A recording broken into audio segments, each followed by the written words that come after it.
Bienvenidos al seminario de exacerbaciones frecuentes en fibrosis quísticas, auspiciado por la Asociación de Profesionales de la Fibrosis Quística, APAFIC.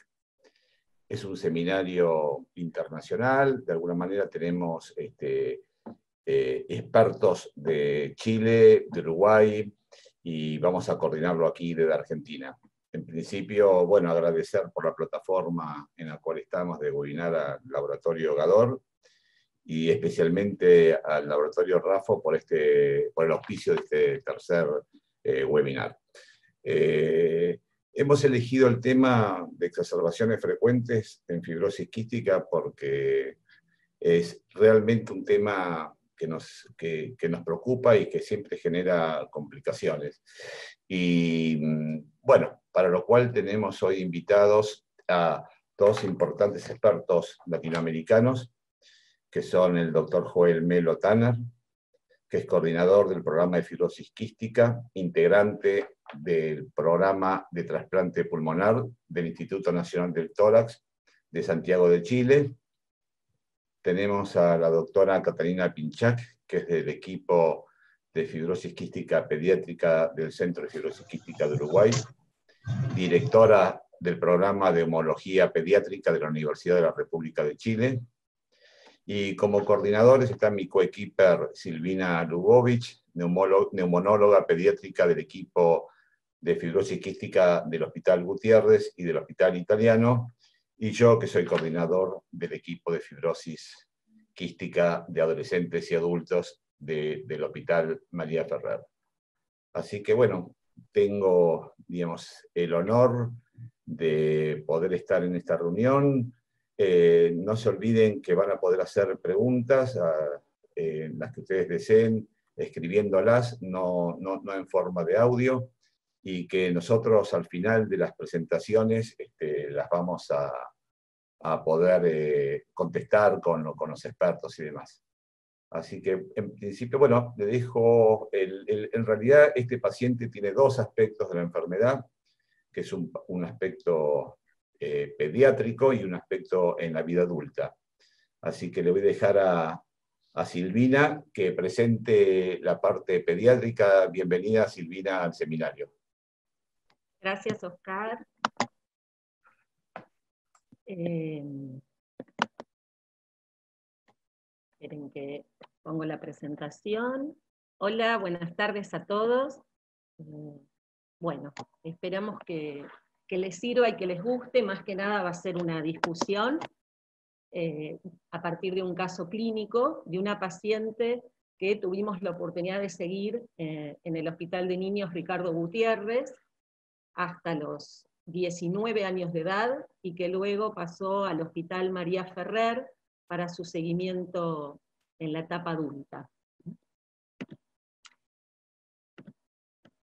La paciente es una paciente de 23 años, de sexo femenino, que cuando nació de término, de peso adecuado, tenía una hermana sana y un medio hermano sano, y ya tuvo una primera internación por un cuadro respiratorio con rescate de virus sincicial respiratorio a los 3 meses de vida. Luego tuvo episodios recurrentes, y para el año de vida ya había tenido 3 internaciones por cuadros obstructivos. El diagnóstico de fibrosis quística se hizo a los 8 meses de vida, por síntomas respiratorios, mal progreso de peso, y 2 test del sudor positivos, y luego se le hizo un estudio molecular para 36 mutaciones, en las cuales se detectó una sola mutación, la 3120-1GA, y finalmente se secuenció el gen del CFTR y se le hizo grandes rearreglos por MLPA, y se detectó la segunda mutación, que hasta ahora no habíamos tenido ningún paciente con esa mutación, la Q1100P. La paciente tiene además un antecedente de una resección de un ganglio neuroblastoma nodular atípico a los 4 años de vida, que fue resecado y quedó curada. Desde el punto de vista nutricional, desde el diagnóstico, se dosó el lactasa en materia fecal y arrojó el diagnóstico de insuficiencia pancreática con 15 microgramos por gramo de materia fecal de lactasa.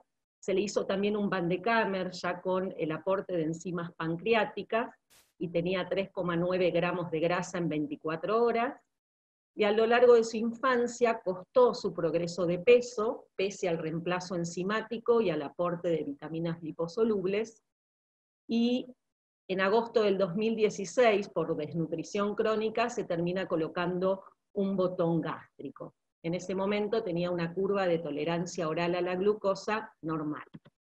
Si miramos la curva, pueden ver cómo los primeros años de vida, hasta los 4 o 5 años, se mantuvo en percentilo 3 de peso, luego llegó a alcanzar un percentilo 25, aproximadamente entre los 5 y los 8 años, volvió a descender al 10 hasta los 12 años, tuvo un repunte de su peso entre los 13 y los 15 años, que venía asociado a que le colocábamos aporte enteral por sonda nasogástrica en las exacerbaciones, y termina disminuyendo y cayendo su percentilo de peso y de índice de masa corporal al percentilo 3 a los 18 años, y se termina colocando un botón gástrico. Ustedes pueden ver que en el gráfico coloqué la cantidad de endovenosos que tenía la paciente, porque en un principio no tenía muchas exacerbaciones, y alrededor de los 13 años, cuando queda infectada crónicamente con Pseudomonas, comienza a requerir internaciones 2 veces por año en un principio, y a partir de los 15 años, 4 veces por año. Desde el punto de vista respiratorio, como les dije, la paciente siempre presentaba cuadros obstructivos recurrentes, tos catarral diaria, expectoración mucopurulenta desde los 4 o 5 años, y en un principio las exacerbaciones eran de manejo ambulatorio hasta los 10 años, con necesidades escasas de antibióticos endovenosos, y a partir de los 13, como les comenté previamente, comienza con las 2 internaciones anuales, y a partir de los 15, con 4 internaciones por año. Algunas de ellas presentan hemoptisis, que se cede sola con el tratamiento médico habitual y el tratamiento antibiótico. Se la estudió además de con función pulmonar y espirometrías, con una oximetría nocturna, que fue normal a los 15 años y a los 17 años, y con un test de marcha que siempre fue normal, una vez al año, hasta los 18 años. Acá podemos ver la curva de función pulmonar, y ustedes pueden ver cómo en un principio la paciente entre los 6 y 7 años tenía un volumen expiratorio forzado en el primer segundo mayor al 80%, luego entre los 7 y aproximadamente los 12 años ya desciende del 80%, se mantiene arriba del 70%, y cercano a los 15 años empieza a tener un descenso pronunciado de la función pulmonar, que iba asociada a las 4 exacerbaciones anuales, y ya queda con un B1 cercano al 60%. Cuando miramos lo que ocurre desde los 15 hasta los 19 años, partimos entonces de esa función pulmonar levemente disminuida de 65%, y termina a los 19 años el seguimiento pediátrico con un B1 cercano al 50%. Ustedes pueden ver que les asocié cómo iba nutricionalmente en la curva de función pulmonar, que aproximadamente a los 15 años tenía un percentilo 40 de índice de masa corporal, y que termina a los 19 años con un índice de masa corporal de un percentilo 10, ¿no? Que es cuando se decide el botón gástrico. Acá tenemos un poco de imágenes de la paciente, y pueden observar en la primera radiografía, que era a los 10 años, cómo tenía sobre todo un infiltrado algodonoso bilateral periliar, a predominio del lóbulo medio y del língula. En la tomografía de los 10 años ya podemos ver una zona de colapso, sobre todo a nivel del lóbulo medio, y empieza a tener sus bronquiectasias, es decir, sus dilataciones bronquiales, y zonas de engrosamiento peribroncovascular. Esta es una radiografía de los 13 años, coincidente con una exacerbación, en la cual se complica aún más el lóbulo medio, pasa a tener una consolidación más importante y áreas de ocupación distal y de árbol en brote, que se pueden ver en esta tomografía, y acá ven este compromiso algodonoso alveolar, digamos, o sea, cuando ya hay mucho impacto mucoso en la vía aérea y en la vía aérea distal, ¿sí? Esta es una exacerbación de los 18 años, ingresa con esta radiografía y finaliza luego de 21 días de tratamiento con una leve mejoría desde el punto de vista imagenológico. El tratamiento respiratorio, la paciente desde pequeña utilizó broncodilatadores y solución hipertónica al 7% 2 veces por día, tenía una kinesioterapia diaria en su domicilio, a veces realizada por un familiar y otras veces por un kinesiólogo, recibía DNASA una vez al día, fluticasón y salmeterol 2 veces al día, y comenzó con antibióticos inhalados, obviamente los tuvo cada vez que hubo que erradicar a la pseudomonas, su primer rescate había sido a los 10 meses, pero ella recién queda colonizada crónica a los 13 años, a partir de lo cual queda con tratamiento de sostén, con tobramicina, y a partir de los 17 años se intercala el colistin en el mes alterno de la tobramicina por este descenso pronunciado que comenzó a tener en la función pulmonar.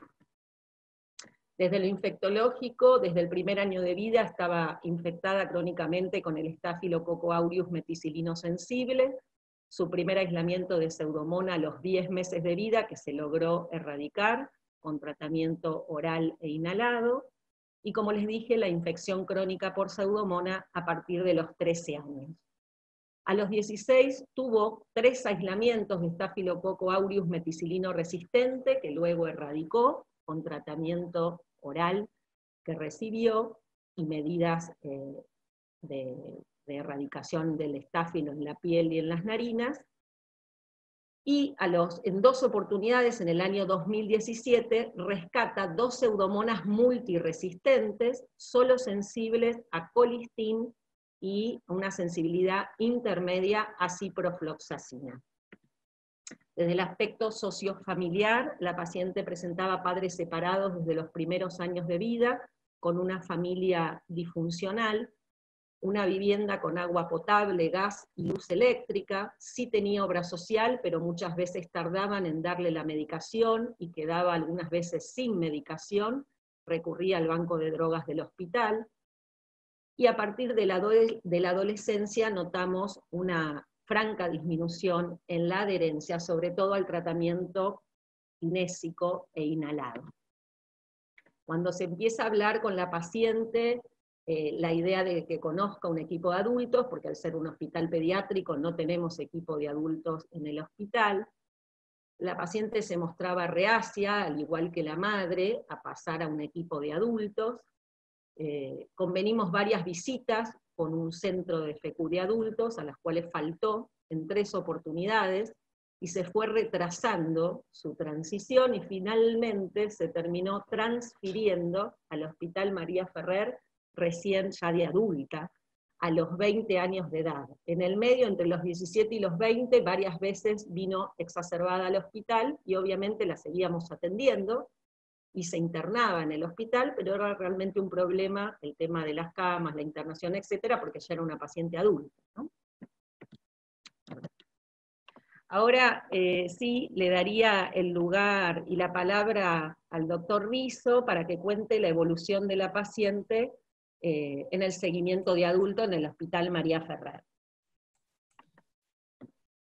Gracias, Silvina. Te dejo de compartir. Sí, bien. ¿Me escuchan bien, verdad? Sí. Ok. Bueno, muy bien. Entonces, como bien decía Silvina, la paciente nos llega a nosotros a los 20 años. Hubiésemos querido hacer, digamos, una transición más ordenada con la paciente, pero muchas veces sucede que los pacientes están muy apegados a su tratamiento en los hospitales pediátricos y les cuesta asumir el cambio. En general nosotros lo que solemos hacer es intentar hacer algunas consultas programadas. Con ella no se podía hacer, digamos, tenía muchas dificultades, cuando también la citábamos no veníamos. Bueno, hasta que al final un día se apareció en el hospital con la madre, y de ahí en más tuvimos, de punto de vista de una relación médica-paciente con el equipo del hospital, fue aceptable, realmente buena, y pudimos seguirla en los últimos años nosotros. nos encontramos una paciente que estaba muy adelgazada, con un peso de 43 kilos, una talla de 1,56 m y un BMI de 17,69. Tuvimos que recolocarle el botón gástrico en una oportunidad por estar tapado.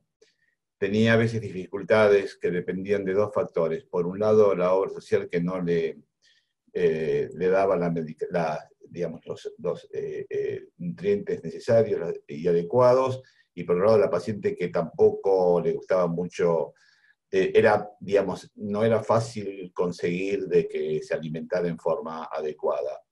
Se intentó alimentarla con glucerna, digamos, una fórmula de alta densidad calórica y proteica, con lo cual hubo muy discreto aumento de peso. En el año 2018 encontramos diabetes asociado a la fibrosis quística, y de ahí en más empezó un tratamiento con insulina, glargina, Lantus, 7 unidades diarias, y, digamos, correcciones con NovoRapid. La paciente seguía teniendo las bronquiectasias bilaterales, hacía intermitentemente atelectasias segmentarias en el lóbulo medio, no tenía imágenes de contenido dentro de la vía aérea, empezó con requerimientos de oxígeno durante las internaciones, tiene varias internaciones, ahora voy a mostrar un poco la secuencia de las internaciones, casi todas en sala general y algunas en UTI, pero nunca requirió asistencia respiratoria mecánica. En marzo del 2020 iniciamos terapia con cánula nasal de alto flujo, con lo cual la paciente se sentía cómoda y sentía que había mejorado la cantidad de secreciones. Ya antes de eso, en 2018, la paciente empezó su evaluación en la Fundación Favaloro, que también costó que la obra social aceptara la derivación adecuada. Y finalmente, en el año 2019, la paciente ingresa, diríamos, en la lista de trasplante pulmonar. El deterioro que había comenzado a los 15 años seguía siendo muy marcado. En los primeros años del 17, bueno, en 2017 tenía un promedio de 4 exacerbaciones por año, en el 2018 5, y en el 2019 llegó a tener 8 exacerbaciones que requirieron internación, más 4 o 5 episodios que requirieron antibióticos por vía oral. O sea que era una paciente que vivía, diríamos, en el hospital con frecuencia. Nunca rescatamos, digamos, gérmenes muy diferentes a los que comentó Silvina.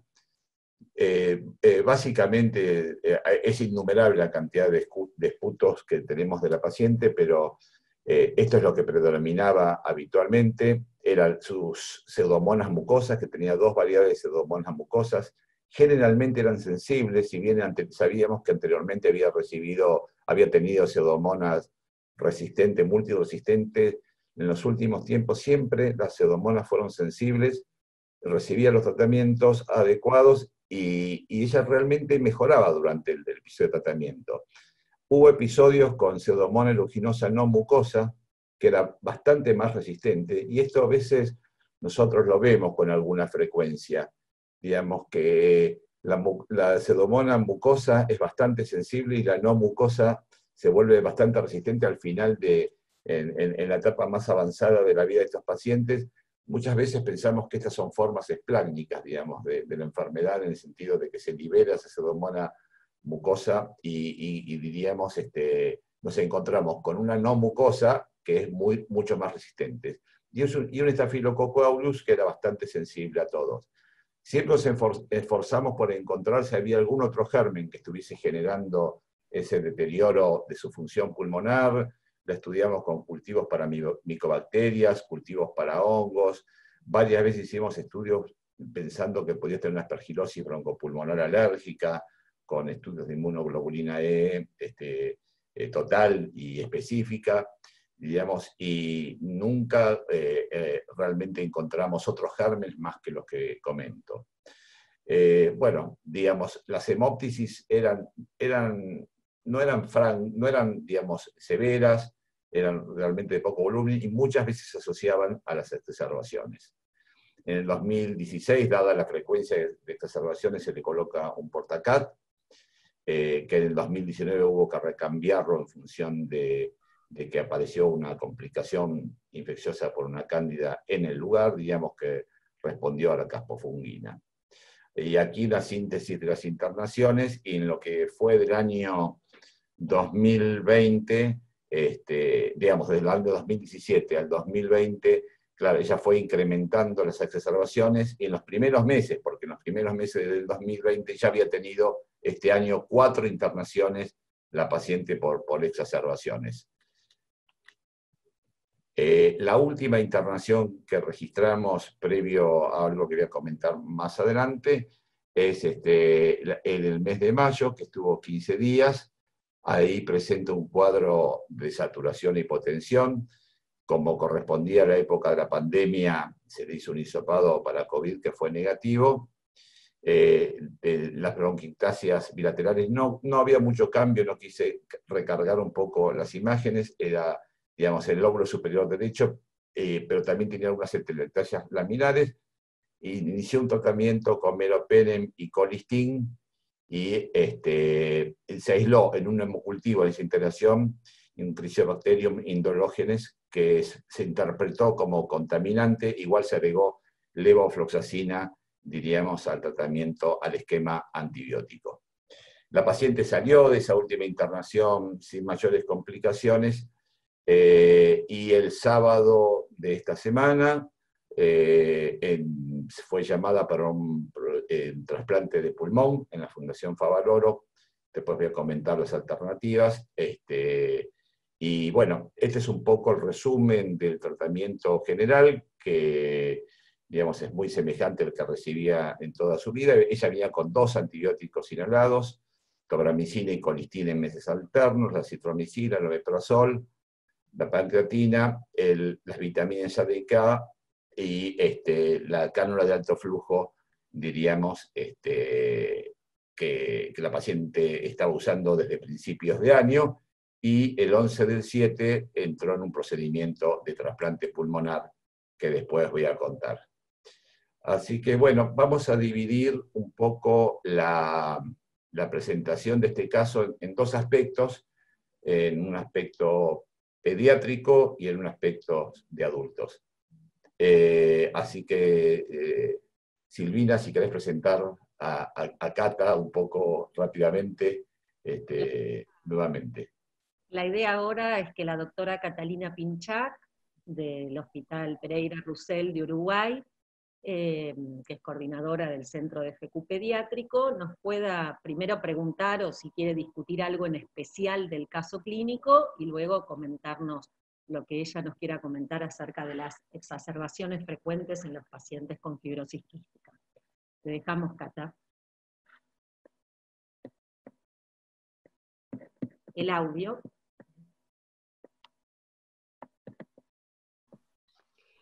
Buenas tardes a todos. Muchísimas gracias por la invitación. Es un enorme placer compartir con ustedes estos casos clínicos difíciles para todos. Y me pareció una excelente oportunidad para bueno, analizar qué cosas diferimos, qué cosas estamos muy similares nosotros acá también con ustedes. Así que, bueno, del punto de vista general les voy a contar. Yo soy, bueno, de Uruguay.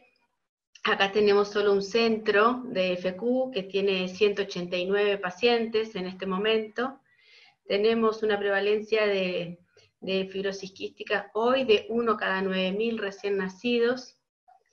El equipo pediátrico tiene 97 pacientes, del cual 55 son de la pesquisa. La pesquisa se viene haciendo desde el año 2010 hasta ahora, y tenemos 42 pacientes que vienen no de la pesquisa, son pacientes más grandes que bueno, nosotros los heredamos porque en el centro de atención se ven a todos los pacientes del país que tienen diagnóstico de fibrosis quística.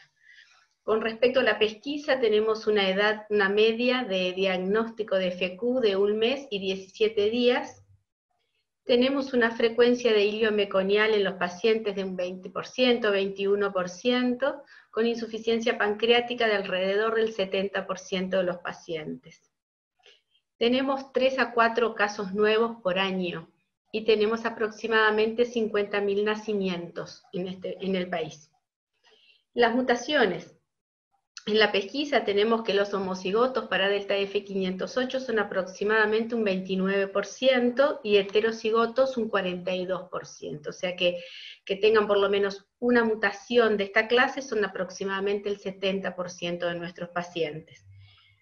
De ellos tenemos una colonización más allá del segundo año habitualmente, con la primera colonización por Pseudomonas, que luego se vuelve bastante recurrente, y luego en la etapa previa a la adolescencia empezamos con las colonizaciones crónicas por Pseudomonas.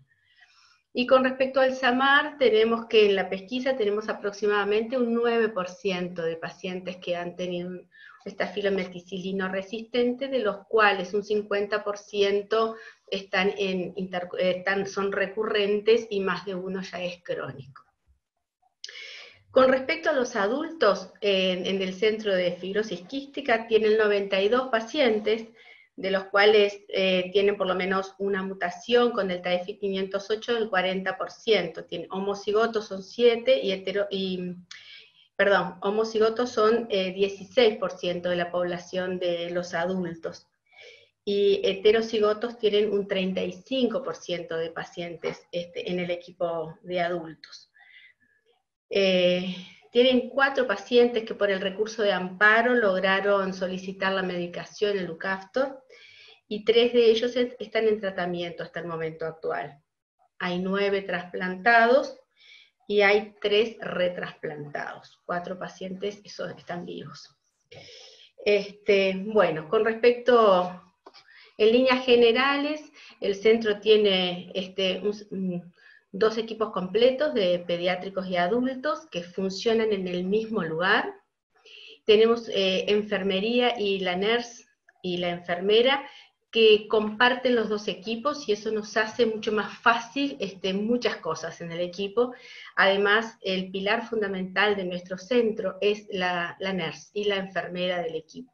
Es la que reúne toda la problemática, es la que atiende los teléfonos, conoce a todos los pacientes, adultos y niños, y habitualmente es la que de alguna manera tiene un screening telefónico frente al llamado de todos estos pacientes, de los padres o del paciente si es adulto, con los que hace un screening general sobre si el paciente tiene fiebre, si tiene mal estado general, si faltó a trabajar, si faltó al colegio, si come, si no come, qué pasa con el aumento de la tos, con las secreciones, y bueno, si tiene hemoptisis, si no tiene hemoptisis, ¿y eso para qué pregunta? Pregunta para saber si lo tenemos que ver ya, si tiene que venir al centro, si tiene que ir al centro de asistencia de la internación, que es en otro sector, que es el hospital, el Sanatorio Canzani, que ahí está el equipo de adultos y niños que atienden pacientes internados. La internación es, habitualmente las salas son con un paciente solo, con todas las comodidades para el acompañante, con todo lo que requiere un aislamiento para FQ.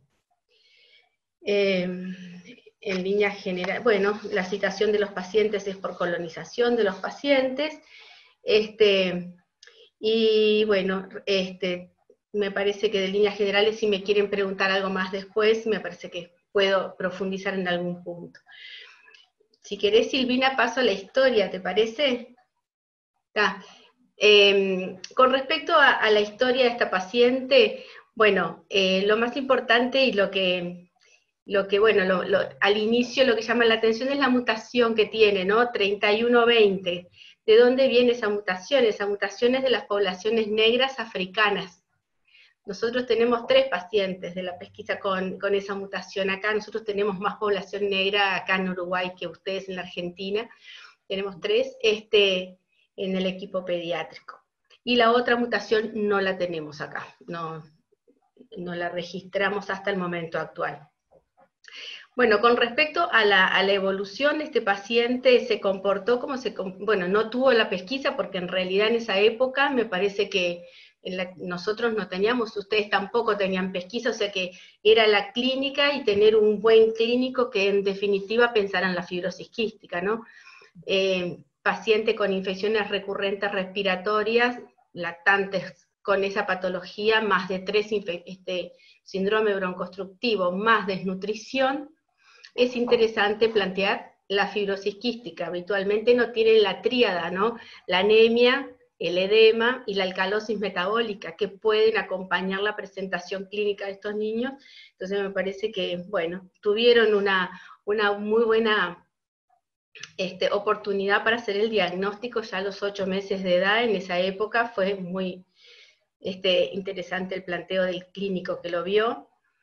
Y después lo que se ve en la evolución es una evolución que en los primeros años desde el punto de vista infectológico tiene una evolución que no es tan de las más graves de los pacientes, lo que sí venía con un crecimiento que se mantuvo entre el percentil 10-25, ¿no? Silvina, corregime.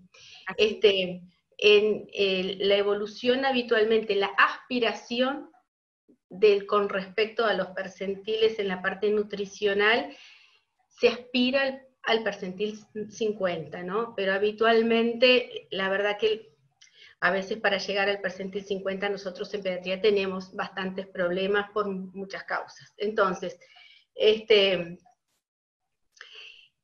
creo que el manejo en ese momento se hizo en forma súper bien. Lo que no sé es los criterios que se utilizaban en esa época para la erradicación de, por ejemplo, bueno, vino la primera infección con pseudomonas, recién la tuvo a los 13 años, ¿no?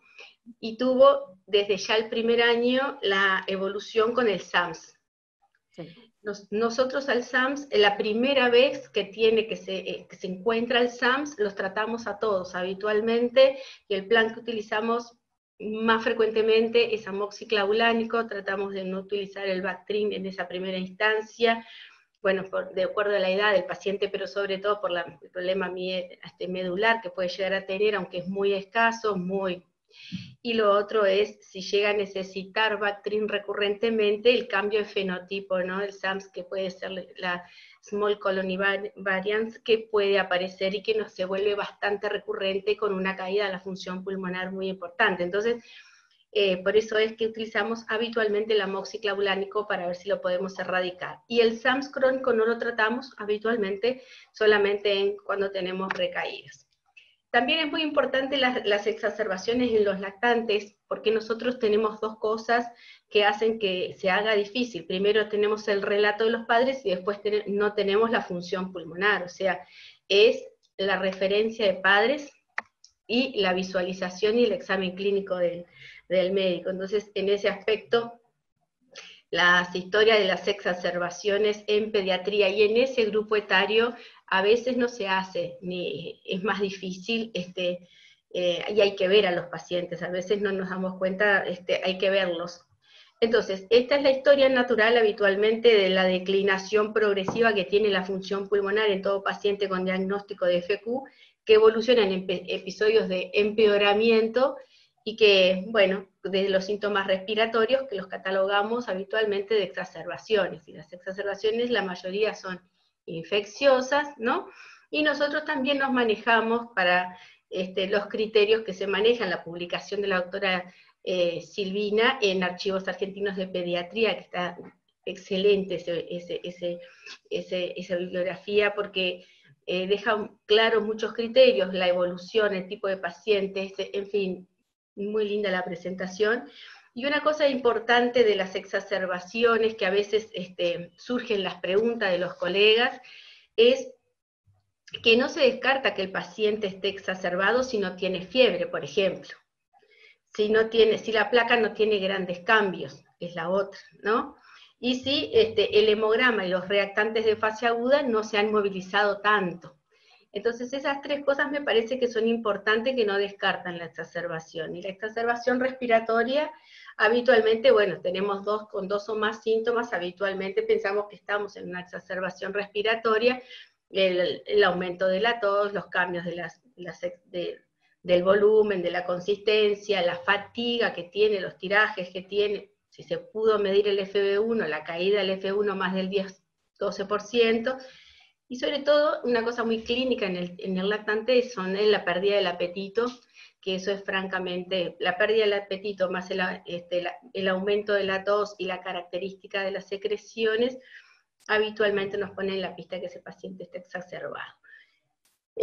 Como factores de riesgo de esta paciente, bueno, llegamos a la etapa de la adolescencia de esta paciente, y yo creo que la etapa de la adolescencia es una etapa que es muy compleja en fibrosis quística. Se suman varios factores por los cuales los pacientes empiezan pacientes que venían sin grandes complicaciones, es una etapa en que en realidad empiezan a tener más complicaciones, más exacerbaciones, empiezan las colonizaciones crónicas con gérmenes que marcan como factores de riesgo en la morbimortalidad, como es el SAMAR, la pseudomonas aeruginosa o la cepacia, la diabetes, que empieza un poquito antes, hay que empezar a buscarla un poquito antes de la adolescencia, también complica las evoluciones, y sobre todo en la adolescencia, todo el problema de la falta de adherencia a no solo la medicación, sino que también la parte de la kinesiología, la parte kinésica del paciente. Es muy difícil hacer un seguimiento y un monitoreo a distancia de cuánto el paciente cumple realmente y cuán efectivo es lo que está haciendo, ¿no? Porque me parece que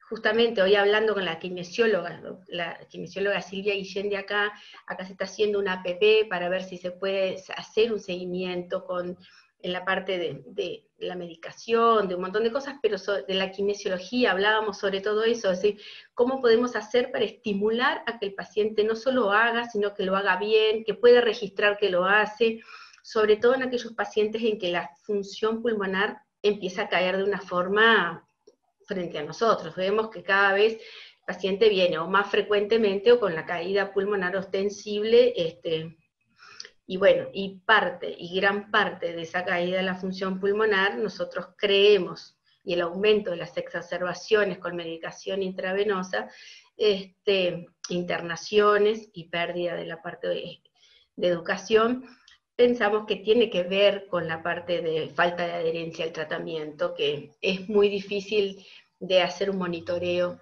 en estos pacientes. Lo otro es que, con respecto a una pregunta que tenía, que justamente hablando con la gastroenteróloga de acá del equipo, la doctora Violeta Sereno, ¿cuándo es el mejor momento? ¿Cuál es la mejor oportunidad para plantear y realizarla al botón gástrico en estos pacientes, ¿no?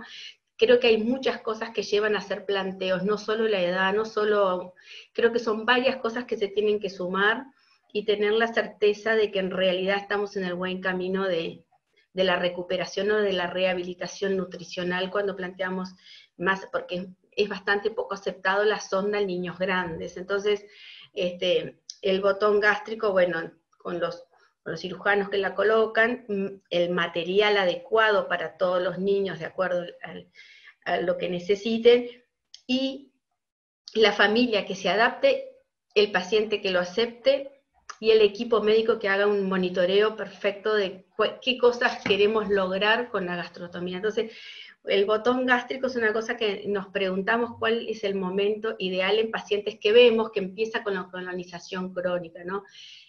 Nosotros tenemos la colocación de los portacaps, en pacientes que tienen, bueno, exacerbaciones frecuentes. Es una de las cosas que nos planteamos, porque el manejo se hace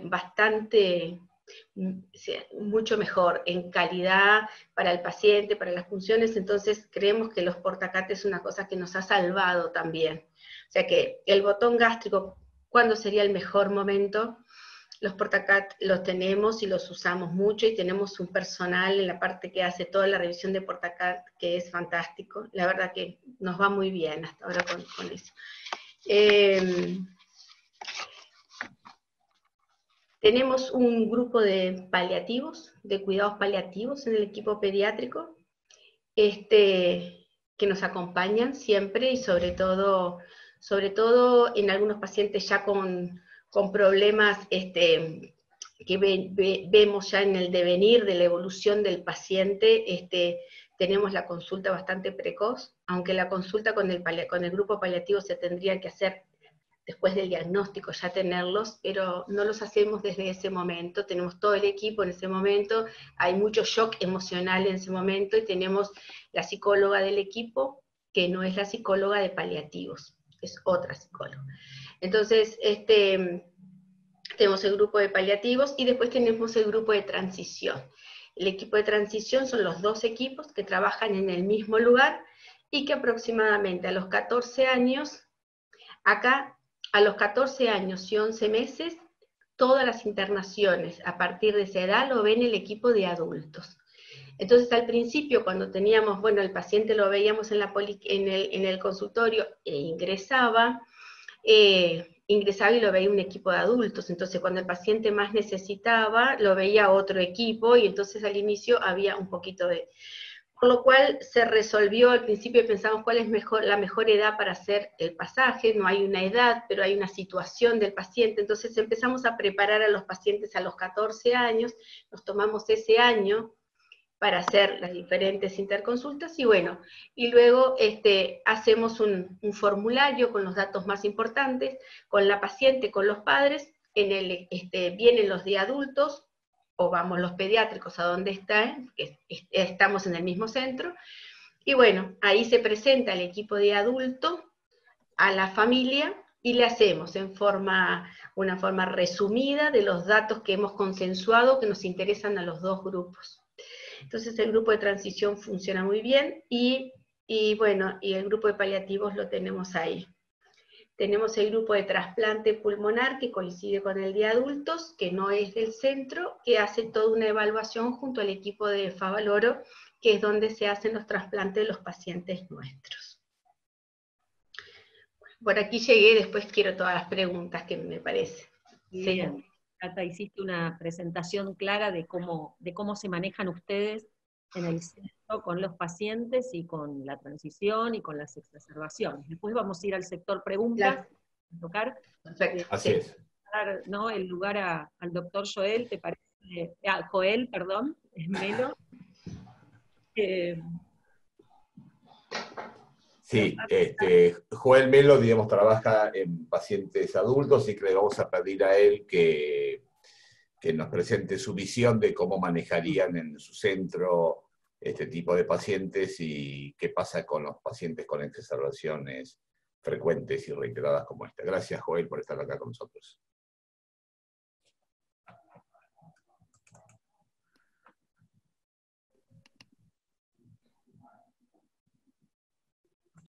No sé si envían la pantalla usted o no. Ahí.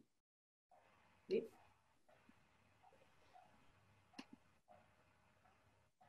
¿Sí? Ahí se ve perfecto. Perfecto. Bueno, gracias por la invitación. Yo trabajo en el Hospital del Tórax, que es el principal centro de adultos de pacientes con fibrosis quística en la región metropolitana en Chile. Tenemos un equipo multidisciplinario que hemos trabajando ya más de 10 años. Y además de eso, también es el único centro de derivación nacional para trasplante en el sector público. Este caso clínico me interesa comentar 4 puntos. Uno, primero, el impacto de las exacerbaciones. Segundo, es la transición, que es un proceso complejo, como ya se mencionó. Tercero, el concepto y la importancia de la enfermedad pulmonar avanzada. Y cuarto, conceptos generales de cuándo referir a un paciente a trasplante de pulmón. Estos son datos del registro internacional americano, y uno puede ver en rojo los pacientes que tienen 2 o más exacerbaciones pulmonares al año. Y uno puede ver que la frecuencia de exacerbaciones claramente aumenta en la población de 15 a 30 años, que justamente es la edad donde nosotros los adultos empezamos a ver pacientes con fibrosis quística. Por lo tanto, es un proceso complejo y que veremos el impacto de todo esto en los pacientes con FQ. Esta es una paciente de nosotros de 25 años, una paciente con diagnóstico tardío de fibrosis quística. Tenía una infección crónica por SAM-R y Pseudomonas.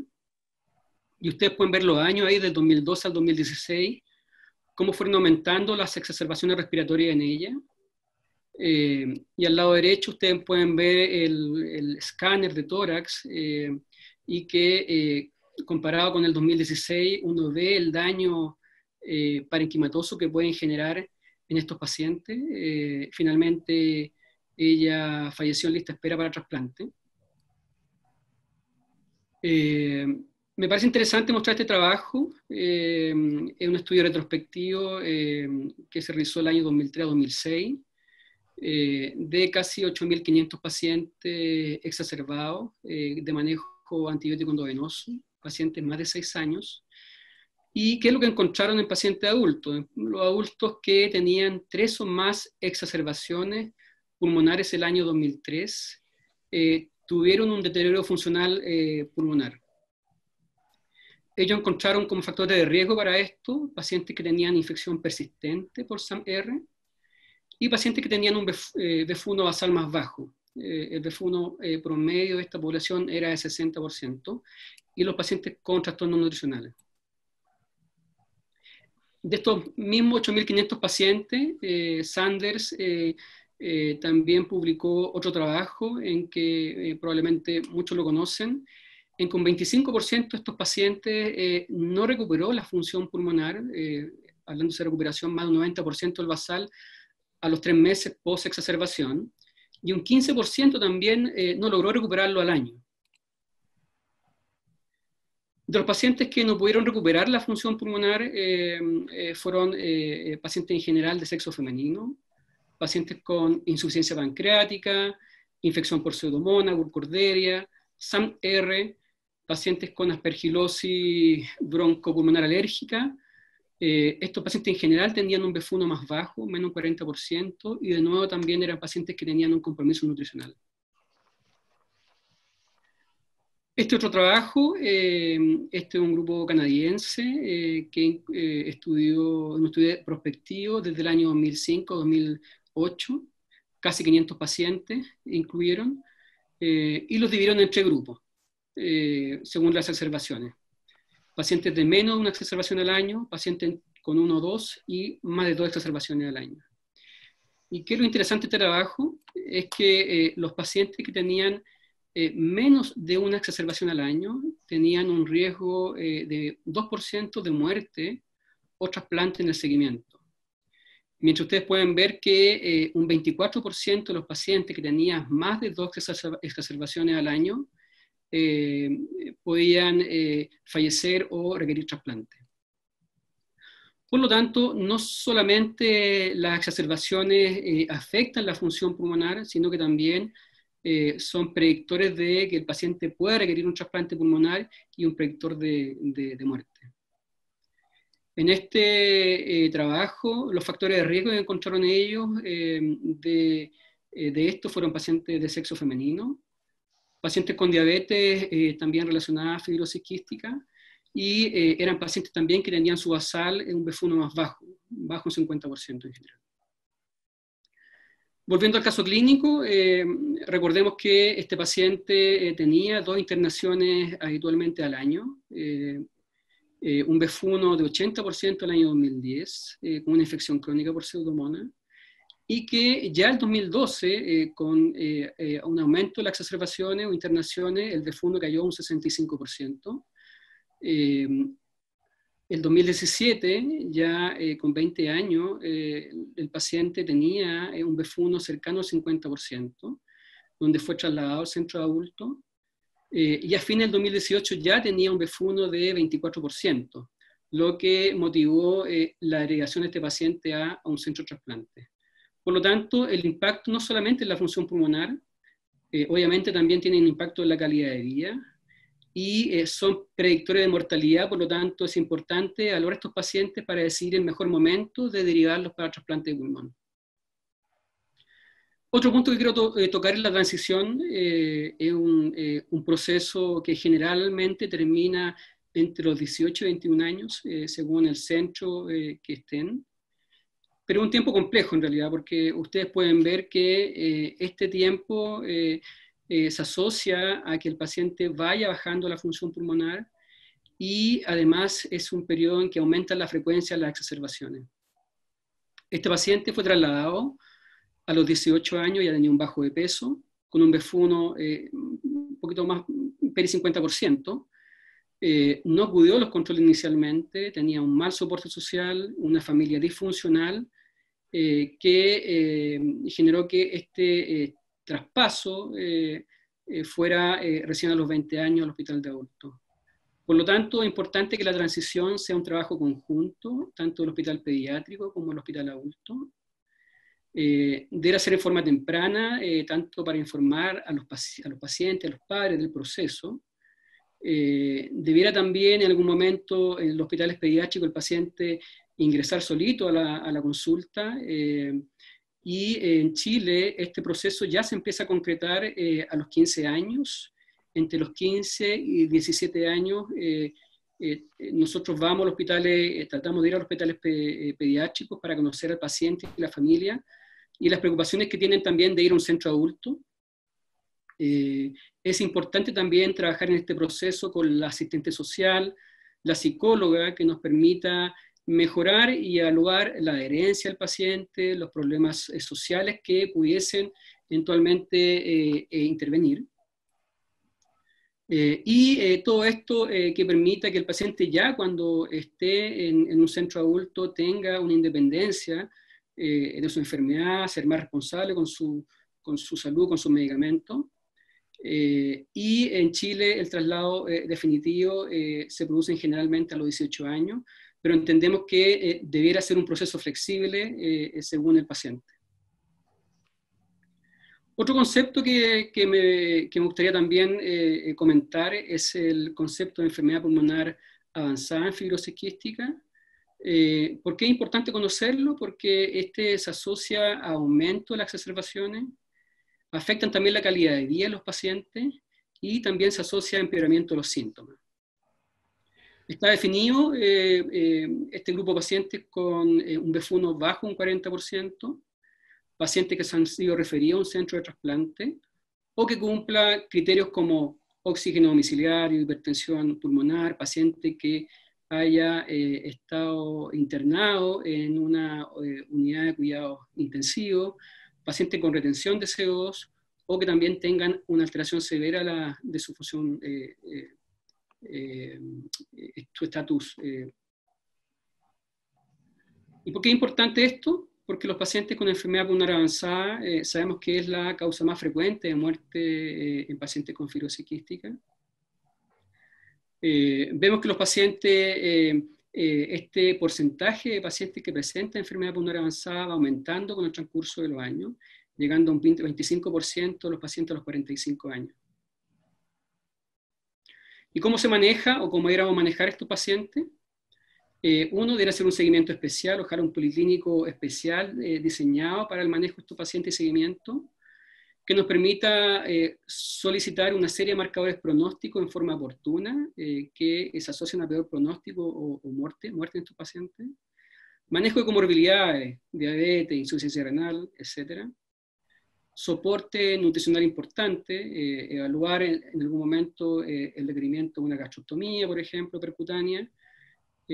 Además de eso, screening de depresión y ansiedad, un soporte psicosocial también que es muy importante en etapas avanzadas de esta enfermedad, y también que nos permita decidir cuál es el mejor momento del paciente iniciarle oxigenoterapia, ventilación mecánica no invasiva, ingreso a programas también de rehabilitación y cuidados paliativos. Y también importante el mejor momento para ir a estos pacientes a trasplante, un centro de trasplante. ¿Y por qué es importante pensar en el trasplante? Porque los pacientes con fibrosis quística son los que tienen mejor sobrevida post trasplante que cualquier otra enfermedad, y por lo tanto tiene beneficios en enfermedad pulmonar avanzada. Pero esta discusión debe ser temprana.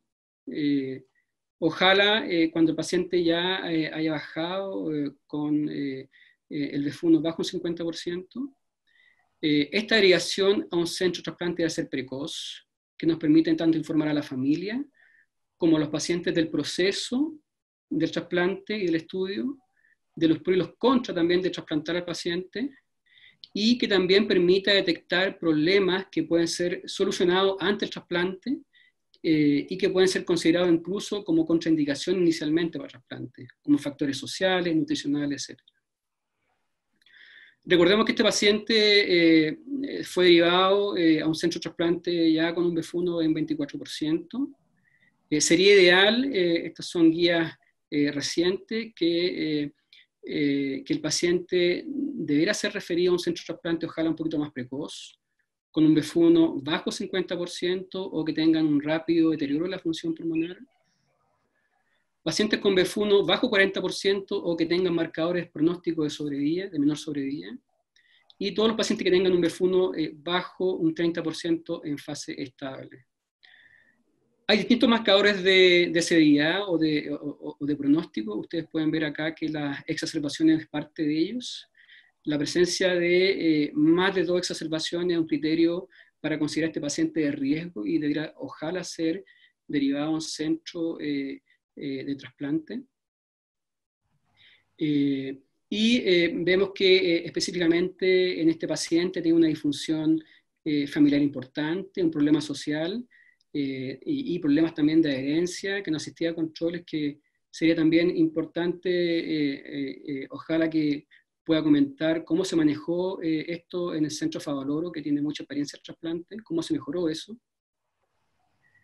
Y pareciera que este paciente que iba en caída libre con una baja función pulmonar y que obviamente fueron varios factores los que incidieron en esto, la insuficiencia pancreática, el estado nutricional, la infección crónica por pseudomonas, la disfunción familiar que tenía este paciente, el proceso de transferencia a un centro de adultos que en la etapa de adolescencia es muy difícil fue en este paciente.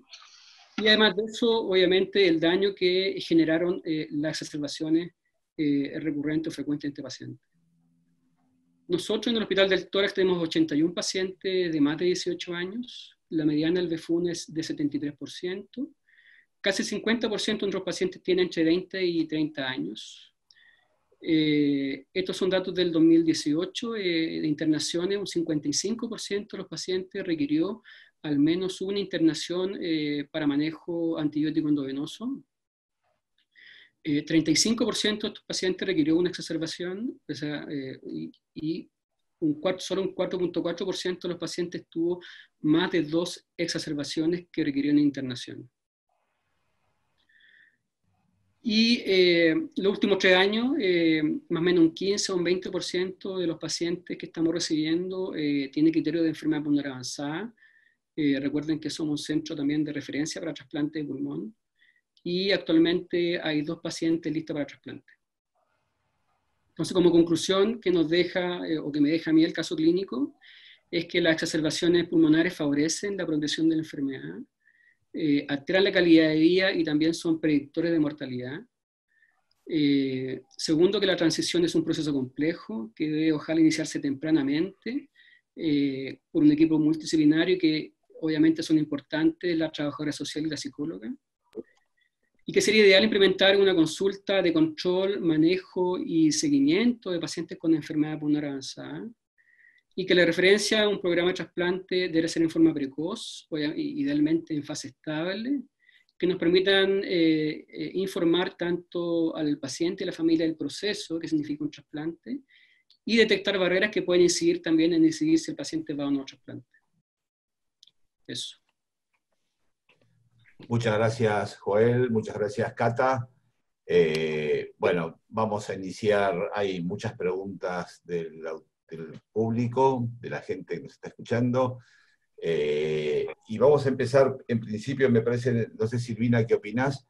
De aclarar unas preguntas que son puntualmente relacionadas con la historia clínica. Yo acá tengo algunas y podemos ir empezando por eso. Por ejemplo, Leticia Jacobson, desde Chile, me pregunta si alguna vez le hicimos lavado bronquiolvar. A esta paciente nunca le hicimos. Nuestra experiencia con el lavado bronquiolvar no es muy buena. Los pacientes muchas veces lo hemos hecho, no muchas veces, si bien tenemos nosotros un servicio de endoscopía que realiza muchos, no hemos encontrado mucha diferencia de gérmenes cuando hacemos el lavado que cuando hacemos el esputo. y a veces se nos han complicado pacientes con cuadros febriles persistentes después del lavado. A ella nunca le ofrecimos la posibilidad, pero digamos, a favor de la quizás no había una gran necesidad, es que cuando ella recibía tratamiento anti-Pseudomonas, respondía bien, digamos, rápidamente desapareció la fiebre, mejoraba, lo único que rápidamente volvía a decaer. Pero no lo hacemos, y ahí me gustaría, quizás sobre esta pregunta, preguntarle tanto a Cata como a Joel si ustedes tienen experiencia en lavado bronquioliar. En pediatría también somos bastante reticentes a la indicación del lavado, de la fibro con lavado, solamente en aquellos pacientes que no nos están funcionando bien, que vienen con exudados faringios negativos y que pensamos que podamos tener una pseudomona y que sea la causa de esa mala evolución. Y bueno, hemos tenido resultados, cuando el paciente está bien seleccionado para hacer la fibro, el resultado de la fibro siempre ha venido positivo. O sea, pudimos tomar una conducta distinta luego de la fibro, en pacientes pequeños, en pediátricos, no lactantes, pacientes pediátricos, es toda la etapa pediátrica. Pero pensamos 2 veces antes de hacerle la fibro con lavado, sí. También igual que ustedes. Nosotros en Chile hacemos poca también broncoescopía en pacientes con fibrosis quística adulto. En general la dejamos para pacientes que no responden adecuadamente a los antibióticos, pacientes exacerbadores frecuentes que van a trasplante de pulmón y que nos interesa también hacer un lavado que nos permita identificar hongos o algún germen que no pueda ser detectado por cultivos corrientes habituales. Quería aclarar, nosotros en ella, cuando la verdad que siempre tuvimos esputos muy significativos, la pseudomona la rescatábamos, uno le colocaba tratamiento antibiótico endovenoso y ella mejoraba claramente su función pulmonar. No nos pasaba que a la semana de la internación la paciente siguiera con función pulmonar descendida. Claramente volvía en un inicio, en los 13, 14, cuando les dije que comenzaron las exacerbaciones y ella quedó infectada crónica, ella respondía muy bien durante la internación. Lo que pasa que luego volvía a recaer al poco tiempo, por eso pensábamos más que quizá era un problema de adherencia, o a veces de adherencia a la medicación inhalada y a la kinesiología, porque la paciente recaía y ahí sí volvía a tener una gran disminución de la función pulmonar en el ingreso de la exacerbación. Pero respondía muy bien a los tratamientos antibióticos, por eso es que no decidíamos, teniendo el rescate del germen en el esputo, hacer un lavado bronquialveolar. Bien. Silvia, hay una pregunta que quizás pueda responder vos, es ¿por qué no se realizó una gastrostomía más tempranamente? Sí, hay dos. Una que preguntaron primero por qué no se hizo pesquisa, y era como había dicho Catalina, en 1997 y no había pesquisa neonatal en ese momento, ¿sí? Se empezó a hacer después del año 2002. Y en cuanto a lo de la gastrostomía, las indicaciones en nuestro equipo, la verdad que si bien el ideal, como dijo Catalina, es que el paciente presente percentilo 50, de peso y de talla, y el ideal es que tenga un índice de masa corporal en percentilo 50, en el caso, no puse el gráfico, alguien preguntó por el gráfico de talla, la niña se mantenía en percentilo 25 de talla, más o menos, a lo largo de su adolescencia y su infancia, y la verdad que estaba casi adecuada, entre el 10 y el 25 de talla, nunca se tomó la decisión de la gastrostomía. Y también después dudábamos de si una vez que se le hiciera la gastrostomía, iba a utilizar el soporte enteral a través del botón. Fue una discusión, fue un ateneo largo el discutir la colocación del botón, porque teníamos miedo de colocarlo y que no lo utilizara, y de hecho fue dificultoso que lo utilizara. No sé si a ustedes les pasó lo mismo, Oscar, pero a nosotros en la etapa de adolescencia nos costó mucho, tenía el botón y no lo usaba. Sí, también exactamente lo mismo. Siempre la paciente era real, es decir, una vez que salía de la internación, liberaba un poco las conductas. Sabemos que la adherencia de los pacientes ni se acerca al 70, al 80%. y con ella nos pasaba frecuentemente, que si podía no lo hacía. Claramente, la época de la adolescencia, como dijo Joel, es una época en donde se juntan dos cosas: el deterioro rápido de la enfermedad y la rebeldía propia de la adolescencia en estos pacientes, que hacen que sean más proclives a no hacer tratamientos crónicos de largo plazo y cueste mucho adaptarlo. Finalmente, ella en los últimos años, yo diría que entendió de alguna manera la gravedad o el deterioro que estaba presentando, y era bastante más adherente que al principio, en ese sentido, sí. Hay una pregunta que también querría hacerle, digamos, tanto a Joel como a Cata.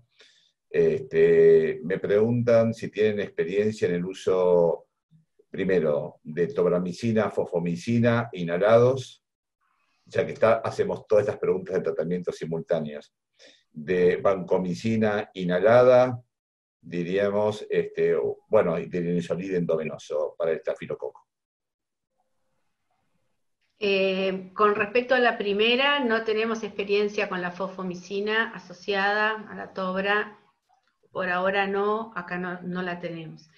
La segunda pregunta, que era el tratamiento del SAMAR, habitualmente con antibióticos vía oral. Nosotros hacemos el plan, que Silvina también lo relató, o sea, nosotros hacemos rifampicina y Bactrim cuando es ambulatorio, el aseo nasal con la mupirocina tópica, el lavado de cuerpo con la clorexidina durante 5 días, las gárgaras con clorexidina al 0.12% 2 veces por día durante 14 días, y hacemos a veces, en algunos pacientes, la vancomicina nebulizada 2 veces por día durante 30 días. Hacemos también el control de la familia que está conviviendo con el paciente con SAMAR, sobre todo con la higiene, y no lo testeamos de rutina, pero sí tratamos de mantener la higiene con la clorexidina en los familiares. Y la tercera, no me acuerdo cuál era la pregunta, me olvidé. Si usaban el linezolid endovenoso. No, en pediatría no lo usamos. Usamos el linezolid vía oral en algún tipo de pacientes con alguna problemática o la recurrencia del SAMAR. Hemos utilizado y no hemos tenido las complicaciones habituales que puede llegar a dar el linezolid con los controles de hemograma que lo hacemos semanal en caso de utilizarlo. Y tenemos atención con respecto a si reciben un tratamiento antidepresivo por el síndrome de serotoninérgico que puede asociar el linezolid, y la evaluación ocular cuando el linezolid por algún motivo llega a los 28 o 30 días, que no es frecuente que llegue, pero si llega tenemos el estudio de la evaluación oftalmológica. Joel, te quiero variar un poco la pregunta, a ver si, digamos, porque Cata ha respondido muy bien. La pregunta sería, los antibióticos off-label, diríamos, que tenemos, sea la vancomicina, sea el meropenem, los que hacemos inhalados, ¿vos qué experiencia tenés en el uso de antibióticos off-label, en el sentido de si los usás con frecuencia, en qué situaciones y demás? Y si también utilizás alternantemente antibióticos inhalados en los pacientes crónicos, y si usás los antibióticos inhalados en las exacerbaciones. La vancomicina inhalada habitualmente en el paciente con SAMAR que haya tenido una recaída rápida o frecuente, lo utilizo como asociación, y eso nos ha llevado, en los pocos pacientes que hemos tenido con esta terapéutica, a tener 2 o 3 cultivos negativos, y o sea, el SAMAR reaparece, pero mucho más allá de los 6 meses. Hemos tenido esa experiencia, no son muchos los pacientes, pero es la poca experiencia que hemos tenido. Sí lo usamos a la vanco. Otro antibiótico en pediatría no lo hemos usado, solamente la vanco en el paciente con SAMAR recurrente. Joel. Nosotros hemos usado muy poco meropenem, por ejemplo, en pacientes de uso excepcional, en alguna paciente que también que está lista para trasplante y era exacerbadora frecuente. Amicacina, gentamicina también usamos, las que se usan endovenosa la usamos también nebulizado. El colistin, nosotros no tenemos colistin en Chile para inhalar. Tenemos el colistin endovenoso, que lo adaptamos para uso inhalado, y eso lo hemos usado en pacientes sobre todo con enfermedad pulmonar avanzada, que son exacerbadores frecuentes, y hacemos uso de tobramicina un mes, colistin otro mes. Pero son pocos los pacientes en que lo hemos usado, digamos. Y en general han tenido buena tolerancia y no han reportado reacciones adversas significativas. Bien, si me permitís, Oscar, otra de las preguntas, siguiendo con el tema antibióticos, acá hay una doctora que pregunta por el tiempo. ¿Cuánto tiempo dejan un tratamiento antibiótico endovenoso, ¿no? ¿O qué parámetros toman para suspender el tratamiento antibiótico endovenoso en una exacerbación? Nosotros habitualmente utilizamos los mismos, a ver, si los síntomas o signos que lograron hacer la definición de intercurrencia respiratoria empiezan a mejorar, nosotros tenemos la experiencia en el centro, es que aproximadamente alrededor del día séptimo, décimo día es cuando empiezan a tener un cambio que podemos decir es objetivo para todo el equipo, todos los ve bien, la madre lo ve mejor, él se siente mejor, el equipo lo ve mejor. Entonces habitualmente lo más frecuente en nuestros tiempos del paciente internado es de 14 días. Pero hemos tenido alguna prolongación cuando no ha mejorado. ¿Cómo los controlamos? Clínicamente con el funcional el día 10, y vemos ahí dos cosas, la parte funcional y la clínica. ¿Y ustedes, Joel? Nosotros en la parte adulta tenemos pacientes generalmente con gérmenes multi-R, y gran parte de los pacientes que se hospitalizan tienen baja función pulmonar y tienen comorbilidades que ameritan para nosotros no darle menos de 14 días de tratamiento antibiótico endovenoso.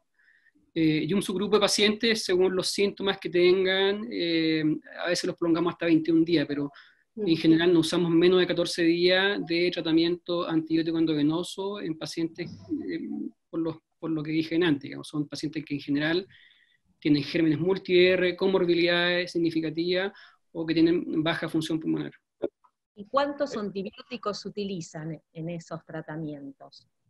Para Pseudomonas usamos 2 antibióticos. En general, si el paciente está con el ciclo de antibiótico inhalatorio, lo mantenemos. Nosotros no tenemos en el hospital tobramicina endovenosa, que pudiese un poco afectar o tener mayores efectos adversos al usar tobramicina nebulizada y endovenosa. Pero usamos 2 antibióticos para Pseudomonas, un antibiótico para estáfilo, y para gram negativo no Pseudomonas usamos un antibiótico. Nosotros en pediatría utilizamos 2 antibióticos intravenosos habitualmente. El plan más frecuente es ceftamica y tobra nebulizado. Acá preguntan por el Caiston, Oscar, no sé si... Sí, eso iba a preguntar. Sí.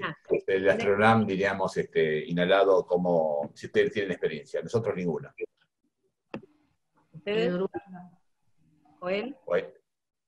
En Chile, Astronam no está, el Caiston no está en Chile. Tengo solamente un paciente en la privatemia que usa Caiston con muy buena tolerancia, y fue una alternativa, en general un accesor frecuente que refería que la tobramicina le causaba obstrucción bronquial, y que pudo conseguirse Caiston y que ha tenido bastante buena evolución. Quizás un comentario sobre... perdón, pero ya que estoy lo comento.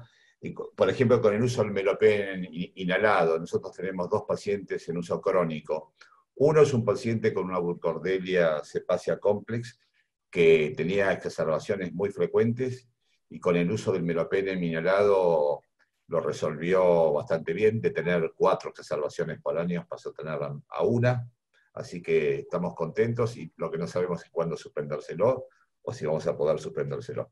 Y el otro es una paciente con una infección crónica por Escherichia coli en el pulmón, y que no respondía a los tratamientos inhalados habituales, y con el melopenem está mucho mejor.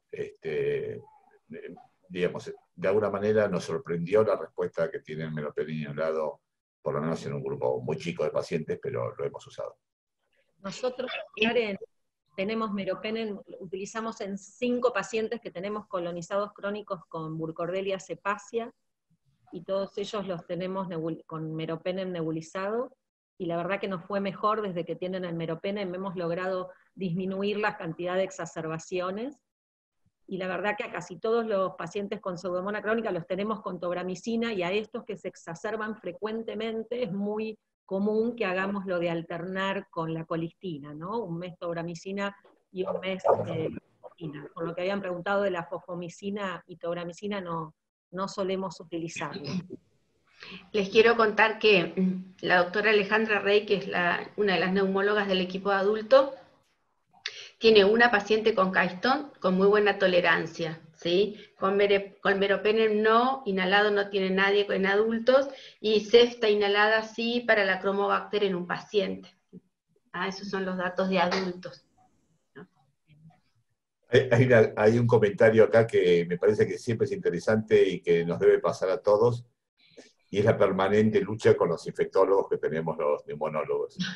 Digamos, por un lado, los infectólogos siempre quieren acortar los tratamientos y nosotros nos mantenemos largos. En nuestro hospital hemos llegado a un equilibrio en donde claramente, digamos, se acortan los tratamientos para las infecciones comunes de pacientes no bronquiectásicos, sino FQ, claramente a veces a menos de 7 días, pero no estamos dispuestos a ceder, digamos, la alternativa de acortar los tratamientos a menos de 14 días en los pacientes con FQ, y los infectólogos que empiezan a tener experiencia en fibrosis quística empiezan a comprenderlo. No sé si les pasa a usted también esta lucha infecto-neumonológica.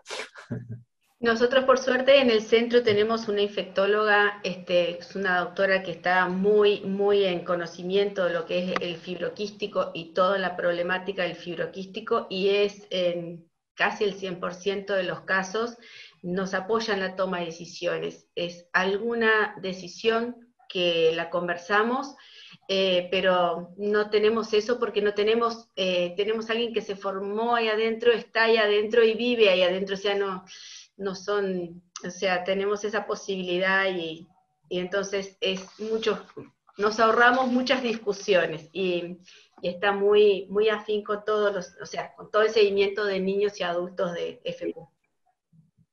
Nosotros acá en Chile tenemos en los últimos años el apoyo también de infectología, pero ella llegó los últimos años, entonces ha sido un complemento para nosotros. Sabe que son poblaciones que son especiales, con familias especiales y exigentes y demandantes, y por lo tanto no hemos tenido mayores problemas con el equipo de infectología. Bueno, hay muchas preguntas de antibióticos. La experiencia con anfotericina B para Aspergillus, Joel. Anfotericina B nebulizada, para Aspergillus.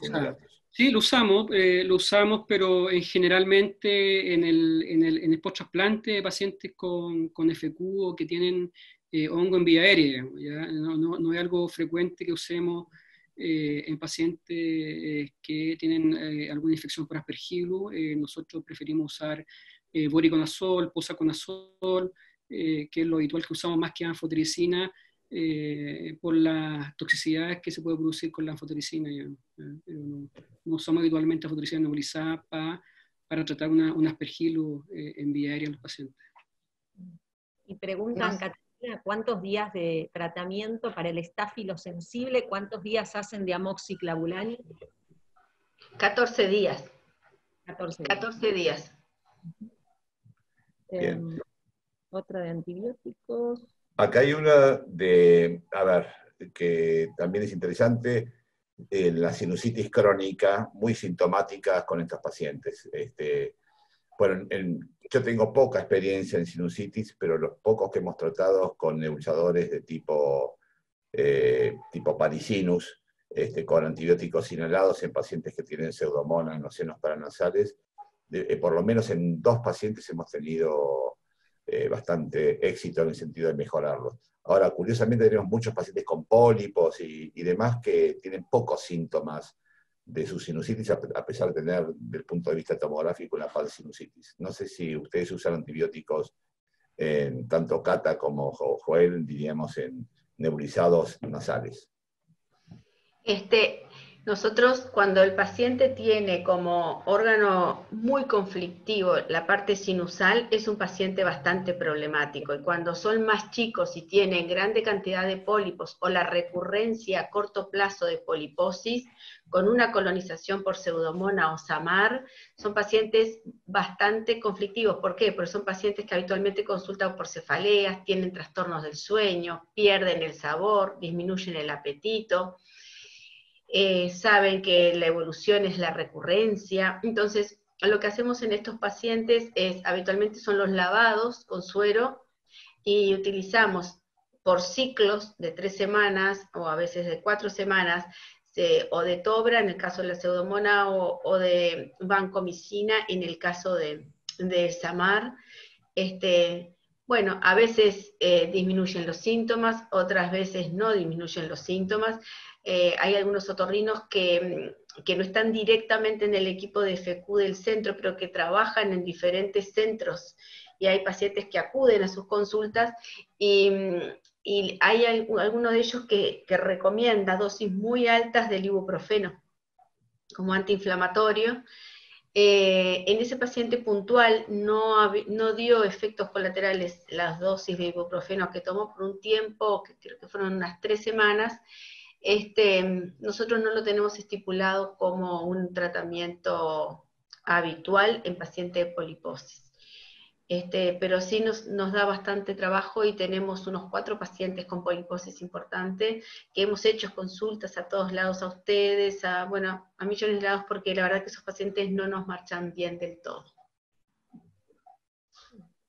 Nosotros en Chile tenemos un equipo otorrino que es bastante potente y que nos ayuda en el manejo de la vía aérea de nuestros pacientes, con controles regulares, con aseo si se requiere, pero no contamos con dispositivos que nos permitan nebulizar la vía aérea superior en estos pacientes. Aquí hay preguntas rápidas, sí o no. ¿Alguno de los disertantes ha usado cloranfenicol para el tratamiento de Burgdorfia? No. Silvi. Si bien se describe en realidad, pero es un antibiótico que es muy antiguo ya, pues no lo usamos en general, responde bastante bien a los esquemas actuales, pero el CAF ya no lo usamos. Ok, nosotros no tenemos tampoco mucha experiencia. Y lo mismo para la ceftadrolina. Para el SAMR tampoco. Para el SAMR, sí. No. Experiencia, tampoco. Ninguna. Joel.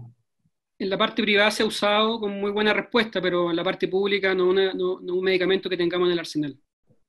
Bien, perfecto. Silvia, ¿alguna pregunta que hayas visto? Sí, también preguntan si tienen experiencia en hacer tratamientos antibióticos endovenosos en los domicilios.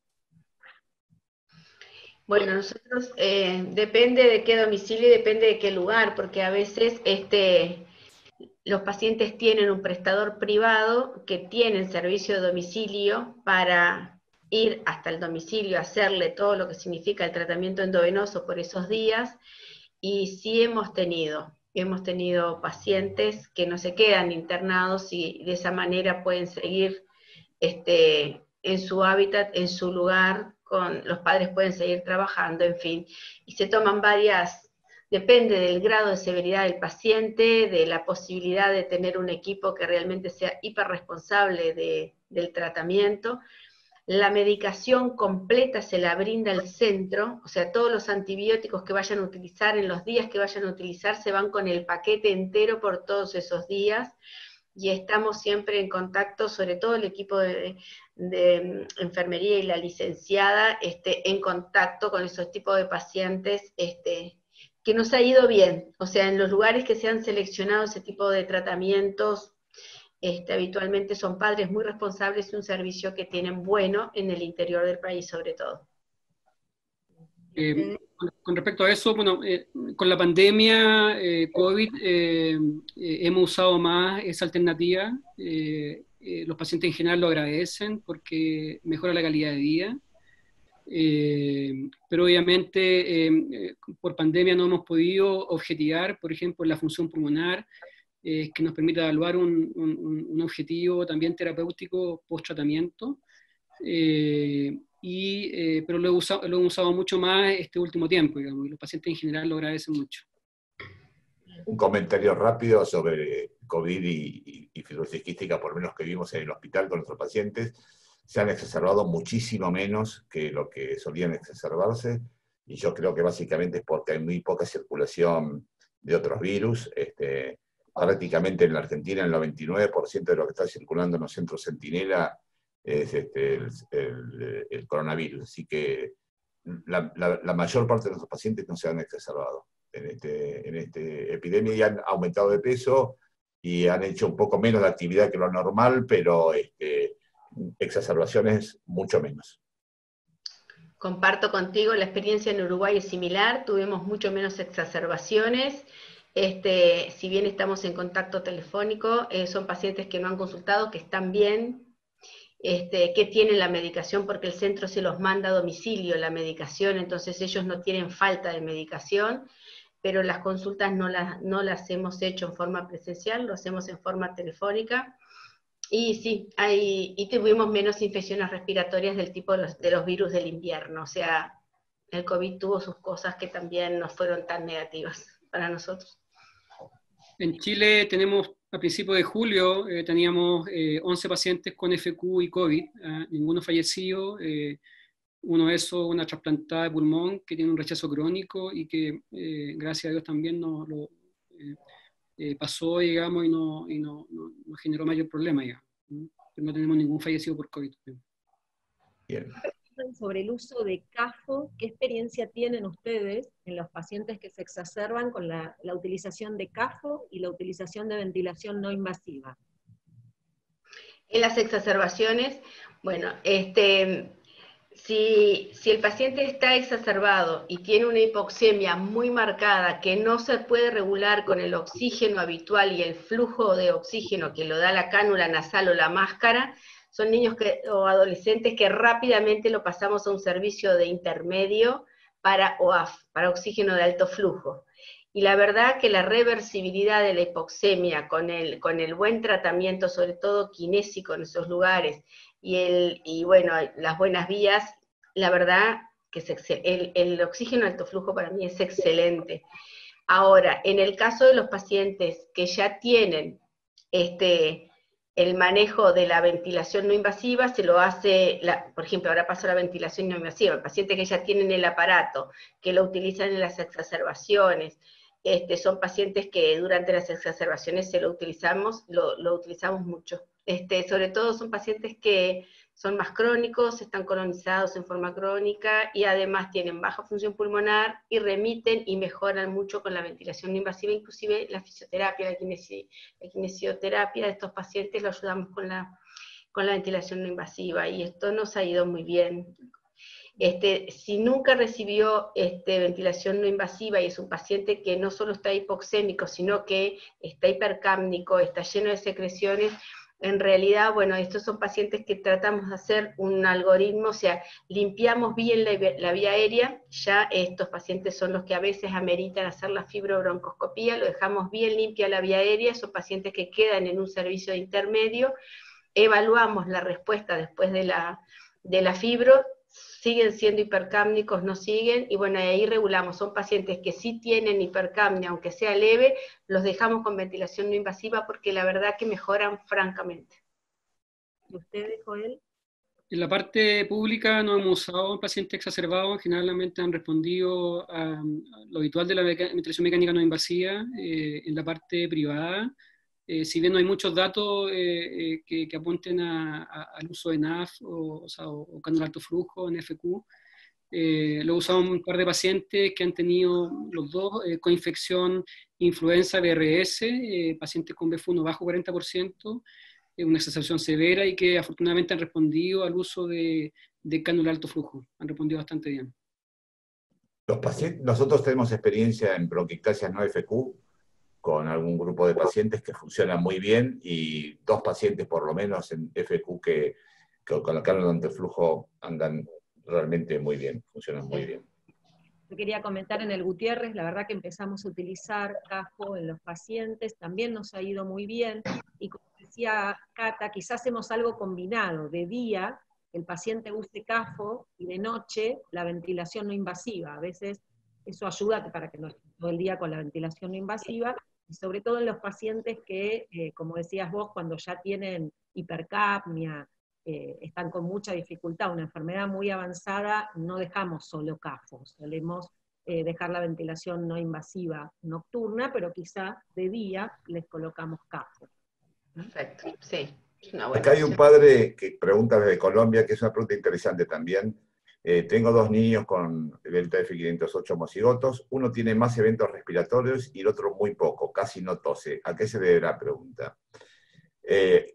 Voy a responder yo rápidamente, después se los paso a ustedes, pero digamos, si bien la fibrosis quística es una enfermedad monocigota, hay genes modificadores, y yo creo que en eso tiene mucha importancia, cosa que nosotros no estamos acostumbrados a ir a buscarlos, los genes modificadores, que favorecen, por ejemplo, el desarrollo de pseudomonas aeruginosa o la aparición temprana o tardía de la diabetes, y esos genes pueden tener digamos, una distribución irregular aún entre hermanos. Y eso creo que puede ser una de las explicaciones, porque las otras dos, que son la genética, que es igual, y el medio ambiente, son muy parecidas. No sé si tienen algún otro comentario que puedan agregar a eso. No, creo que en ese caso no, coincido contigo totalmente. Bien. Es lo mismo. Bien. Hay Silvina. sí, nosotros coincido con vos, lo de los genes modificadores, y a veces quizás hay alguna diferencia en la infección crónica que tengan los pacientes, por más que se supone que si viven en el mismo ambiente, por lo general comparten bacterias y gérmenes, ¿no? Pero a veces Sí. uno está colonizado y el otro no. La otra pregunta que hacen acá es en cuanto al uso, la experiencia de ustedes en el uso de moduladores, y si les vieron realmente, si es que la tienen, la repercusión en la disminución de las exacerbaciones. Nosotros en el equipo pediátrico hemos tenido la solicitud de la medicación, pero no tenemos a pacientes en el equipo pediátrico con moduladores. Los que tienen son los adultos, que están con, 3 de ellos están con moduladores, y se ha visto, de acuerdo a los neumólogos del grupo, que tienen aumento de peso, disminución de las exacerbaciones marcadas, y se sienten mucho mejor, con mucho mejor calidad de vida. O sea que la integraron en la medicación, fue muy bienvenida, y la verdad que les ha hecho muy bien a los pacientes. ¿Y ustedes, Joel? En Chile, bueno, no está disponible estos nuevos medicamentos. Tenemos donaciones de Vertex en 3 pacientes. 2 pacientes están con Orkambi, un paciente con Calideco. El Orkambi lo empezaron a usar el año 2017 y claramente ha bajado la tasa de exacerbaciones. Con respecto a Calideco, se usó en un paciente ya con enfermedad avanzada que está con oxígeno domiciliario, que está lista para el trasplante de pulmón, y él ya lleva casi 5 años después de que empezó Calideco, y la enfermedad pulmonar avanzada se ha mantenido estable. ¿Ya? Bueno, esperamos tener pronto ¿Cómo? No, continúa. Y esperamos tener muy pronto el Trikafta, que pareciera que, según los estudios, la tasa de exacerbaciones baja incluso hasta un 60%, así que, pero ojalá que lo tengamos pronto. Sí, nuestra experiencia en moduladores es la misma, digamos, en el sentido de que todos los pacientes están con moduladores, prácticamente todos han reducido la tasa de exacerbaciones al año. Hay una pregunta acá, si las hemóptisis las estudian con broncoscopía. En mi experiencia, no. Nosotros no hacemos broncoscopía inicialmente en los pacientes con hemóptisis, y generalmente si la hemóptisis es recurrente o si es digamos, de alto volumen de expectoración con sangre, vamos directamente a la embolización selectiva. No sé ustedes si tienen algún comentario sobre eso. Nosotros también, en realidad la fibroscopía, en el momento que empieza así la indicación, es si tiene un sangrado importante, tiene toda la vía aérea llena de sangre, lo que hacemos es hacer en forma hiperaguda la angiografía con la embolización. Tenemos un acceso rápido a la llegada de la angiografía y la embolización acá. Joel. Más o menos lo mismo, en realidad antes éramos un poco más partidarios de hacer broncoscopía antes de la embolización en pacientes con hemoptisis importante, pero en realidad el sitio de sangrado era muy difícil de encontrar y actualmente hacemos un escáner con técnica de hemoptisis y hacemos también, en algunos pacientes hemos hecho también embolizaciones cuando lo está indicado. Acá algo que preguntaban específicamente del caso, si esta paciente tenía indicación, volviendo me quedé con los de los moduladores, si tenía indicación de modulador, no, la genética de ella hasta ahora no está asociada a ser utilizado ningún modulador de los que existen. Y bueno, nosotros sí, la verdad que tenemos en el Gutiérrez bastante población pediátrica, ya tenemos más o menos 19 pacientes con moduladores, y vimos claramente un descenso pronunciado en las exacerbaciones, fue lo que más vimos, además de que nos llamó la atención un gran aumento de peso, ¿no? Que si bien estaba descrito con el Ivacaftor, no estaba tan descrito con la combinación, y la verdad que hemos visto un aumento de peso importante en los pacientes. Ya veremos, Sí, bueno, con la triple combinación que se espera que sean mejores los resultados. Acá hay una mamá que también dice que tiene un hijo ya grande de 21 años, y si ella dice si estamos de acuerdo en que los pacientes pueden llegar a una adultez con una mejor calidad de vida, siempre y cuando se haga un diagnóstico precoz, un acompañamiento familiar desde la primera instancia, y si el paciente accede al tratamiento en forma adecuada, ¿no? Como diciendo que quizá en esta paciente hubo algunas cosas, sobre todo en la adherencia o en el acceso a veces a medicación, que quizá pudo haber repercutido en forma negativa en su evolución. Ella pregunta si por su hijo de 21 años, y supongo por los demás, si es que con todo eso uno piensa que el paciente puede llegar a la adultez con una buena calidad de vida.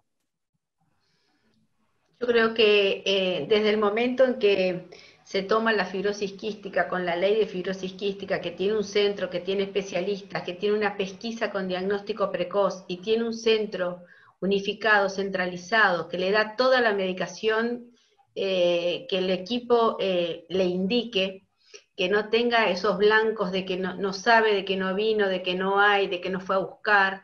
Si hay un contralor de que no solo levanta, sino que lo usa, y que si lo usa, si le da resultado, yo creo que se le cambia la evolución de la fibrosis quística, y mucho. Me parece que sí, a nosotros nos ha ido muy bien con la evolución de la pesquisa. De hecho, antes teníamos una mortalidad muy alta, alrededor de los 12 años, en el año 80. 90, y la verdad que desde la pesquisa tenemos mortalidad, tuvimos una muerte este año de una paciente sola, o sea, y tenemos todas las edades hasta los 19, o sea que tuvimos creo que es muy positivo tener la pesquisa. Bueno, hay muchas preguntas más, pero estamos muy ajustados en el tiempo que disponemos de la parte técnica. Vamos a intentar contestar a las preguntas las que podamos, digamos, por mail, así que por favor aquellos que nos quieran dejar el mail lo hacemos. En principio, bueno, contarles que esta paciente se trasplantó el sábado pasado, tuvo un trasplante muy complicado. La verdad que la experiencia en la Fundación Favaloro con trasplante de pulmón es excelente, pero esta paciente presentó dehiscencia de las suturas, un sangrado que no fue fácil controlarlo, tuvo insuficiencia renal finalmente, y lamentablemente falleció en el día de ayer, digamos. Esto, la verdad que no lo sabíamos, que nos íbamos a enfrentar a esta situación con esta paciente. Pero bueno, en general los pacientes que se trasplantan en Argentina suelen andar muy bien, y bueno, esta paciente no ha tenido suerte, pero de alguna manera tuvo la oportunidad de llegar al trasplante. A muchos les va muy bien y a algunos pocos no les va. En principio, bueno, quisiera agradecer tanto a Catalina como a Joel el haber estado con nosotros. Ha sido una experiencia muy interesante, hemos compartido mucha información, y agradecerle a toda la gente que se quedó en un gran número, diríamos, durante un tiempo bastante prolongado. Agradecerle a Silvina, que fue un coequiper, no nos pisamos demasiado, me parece que en las preguntas. Agradecerles también a toda la gente, sí, la PAFIC en general, al equipo técnico que nos acompañó, a Juan, digamos, en toda la parte técnica de esto. Nuevamente a Gador por tener, digamos, la posibilidad de tener estos webinars, y a Rafo puntualmente por haber auspiciado este webinar para Latinoamérica. Les agradecemos mucho, les pedimos disculpas a la gente que no hemos podido contestar todas las preguntas, y nos vamos a esforzar por responderles, si nos hacen llegar por mail, las mismas preguntas, de tal manera de que tanto Cata como Joel, como Silvina o como yo podemos llegar a contestarlas. Muchas gracias, que tengan un buen viernes o un fin de semana. Feliz cumpleaños para tu esposa, Joel, que sé que soy. Así que podés ir a festejar y con un vinito quizás o algo, no sé, un buen vino chileno. Con sour también, no sé. Chileno, sí. Bien. Bueno, de muchas gracias a todos.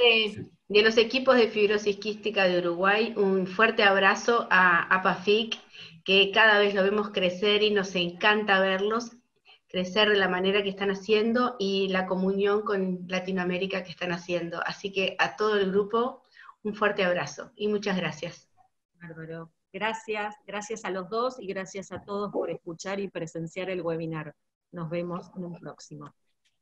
Nos vemos. Chau. Chau. Chaito. Chau.